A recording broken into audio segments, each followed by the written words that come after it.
mga katigulangan sa una, basta buguon ka, hinayon ka. Mingon din nato mga katigulangan sa una nga, unsa kay maabot aning bataas ha?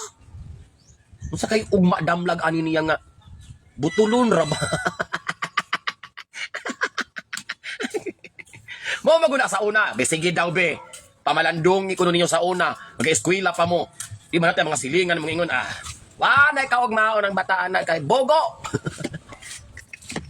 Pero karon mga maring, kanina edad-edaran na ta nakadungog taan nga mga pulong gikan sa ato mga karaang katigulangan. Makaingon gud ta nga dili sa tanang panahon ang bugo pildi sa kinabuhi. Naay mga bugo sa eskwelahan, pero pag abot na sa tinuod nga kinabuhi, sila di ay maoy bright. Kay sila ang maayo kaayo mangita og panginabuhian. Mangtas kaayo nga mo diskarte. Dili pud tanan pero samtang katong uban nga taas na kay pananaw sa ilang kaugalingon, kay ilang medal o sa kasako, ilang diploma, daw, usa ka baril, tigom-tigom ilang mga certificate nga pirting daghana, pag-abot dahil sa tinuod nga kinabuhi, ang ila di ay is taman lang sa opisina. Noon nga, mamanguna sa una nga, pag nakagraduate ka, opisina jud ka kay, formal kay kalantawon, empleyado ka, disente kang lantawon. Mo sa una-una sa una mga maring, nga, manarbaho jud kong opisina, mangimpliyo jud ko kay, lami kay tanawon, kagalang-galang kay sa nga tanan. Unya, ang realidad kay, ang sweldo munas-munas mangginhawa. Kaning ato mga tao nga, gi-judge na to, nga, sama na siya, nakahumag eskwela, na maligya raman. Napay mga ra, sama na siya, gamantinil man na siya na iyang trabaho. Classmate ni nato sa una, hinoon kay buguon man guna siya, mauna iyang ganahan nga trabaho, bagay rapod niya. Inganana na sa una mga maring, perti kitang mo judge, basta wala sa opisina, makita na nimo, naninda-tinda, nasa kilid-kilid sa kalsada. Pero karon, reality check mga maring, di god nimo mabilitol ang mga nasa daplin sa karsada nga na maligyag unsa-unsa. Kay ngano, kung naka sa opisina, sa gusto nimo sa dili, miskag mo overtime pa ka, ang imong sweldo intact, madugangan ra kung ma-extend kag oras sa pagpanarbaho, maura. Samtang ang namaligya diha, magabuot ra siyang oras. Kung mahurot na hala, uli na, pahuway, ugma na pod, birada, di ba? Maunang sa unang panahon og karon, pag abot sa pagpanarbaho, para nako dili na importante og naa sa opisina, unsa imong posisyon sa kinabuhi, unsa imong trabaho nga nasudlan, unsa ang klase nga trabaho imong natungnan or trabaho nga imong ganahan. Ang basihan gyud mga maring, ang imong ma-income. Na siya realidad karon. Dili kay ngo naka uniforme ka, bongga na ka dili. Bahala ka kamuritsing ka diha nakaigit-igit naka Importante karong panahon na dako kag income, dako kag abot sa matag adlaw nga tanan.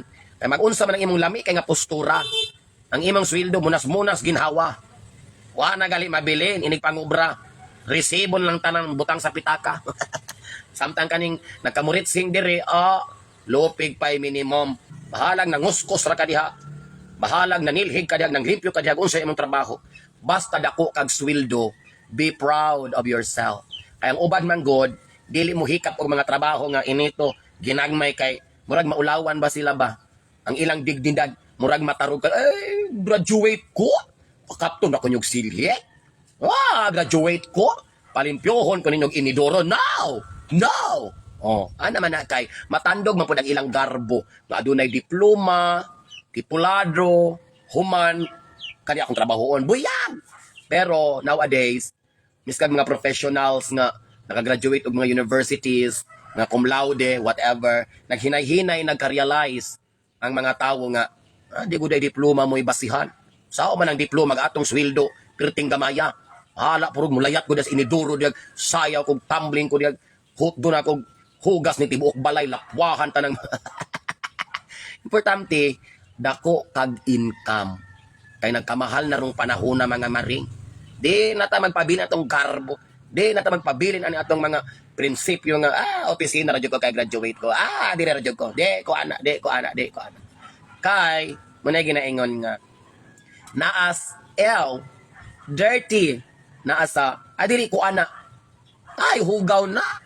Di na bagay sa ako naa diha nga mga pulunga ang dako nga kwarta. Wala nang gakiwing-kiwing na nag-computer sa opisina. Atong naong plastada kay ka-blush on kada adlaw tagipintala na at tubang anama ko. Wala dihang dako nga kwarta. Puwera na lang og ikaw mo ay operations manager, general manager, sa ka-department head, kana tingali. Goods ra kay dagko ra sila sweldo. Pero kung naara po ka dias ubos, may papoy. Mamunit og taig ba kay patimba. Di ba? Pero, ang bottom line, Mr. Daghan na istorya, no? Ano po yung masiluan ni Mang Bash? Ako na ning istorya. Hala mo na sa inyong istorya. Mag-ilahay matag-istorya sa kinabuhi. Ako mag-istorya dire. Ako mag-buot sa ako istorya. Ang bottom line, mga maring, basta happy ra ka sa imong pagpanarbaho, kontento na ka sa imong pagpanarbaho, komportable ra ka sa imong pagpanarbaho, go, go, go lang, mga maring. Kato ako, pitik kato ako, mga maring. Ang realidad, anak yun. Dako og income. Pero kung okay na ka, goods na ka, wala problema. Iyahay matag desisyon sa kinabuhi. Ako dito ko kwarta nga dako, nga mag-amtos magpaan ng kwartang pirting gamaya. Nagsweldo, dako pang balayran sa bills kaysa atong mabilin nga kwarto.